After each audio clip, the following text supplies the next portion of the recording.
Donald Trump telling him to come back to the negotiating table now is a joke. Yeah. I mean, what a impotent leader to be sitting there talking about coming back to the negotiating table. It's like sitting after Pearl Harbor and telling FDR, now's the time to go negotiate with the Japanese. Right. Negotiations are over now. The time for negotiations was before this. And so, yeah, Donald Trump looks, and man, I supported him this last year. I apologize for doing so. It was a bad calculation. At the time, it seemed like the right one. But he should be impeached and removed for this one, and not on some like not on some ridiculous Nancy Pelosi. Of course, the Congress will never do it because they're all a bunch of corrupt hacks. This is the one thing they support. This is like Donald Trump should be impeached and removed for this. All of his supporters should turn on him. It's the absolute betrayal of everything that he ran and campaigned on and everything that he stood for. And I will say, despite the fact that, Donald Trump supporters have been labeled like a cult following, and that certainly is true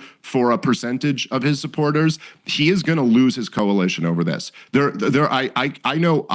I don't just speak for myself when I say there are a lot of us who simply will not go along with this. So it's just a devastating mistake. By the way, on top of that, he's also going to lose the deportation fight because of this. Because right now he needed all the political capital he could have to turn that, you got a majority support for deportations, but the minority is very mobilized and they're out and they're protesting all around the country. He needed all of his political capital for that move. So here's what we got. The neocons win. More war abroad and, bomb the world and invite the world.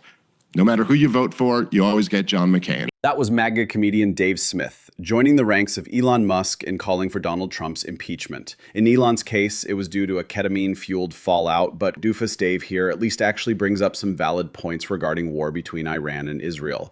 Sadly, his prediction that the rest of MAGA will turn on him over this is going to fall flat. Almost all of MAGA wouldn't be able to point at Iran on a map. They have no real belief system aside from doing what their daddy tells them. But at the very least, there are a lot of cracks in Trump's regime that are beginning to show. His approval ratings are in the tank, and this administration is just so incompetent that this trend is only bound to continue.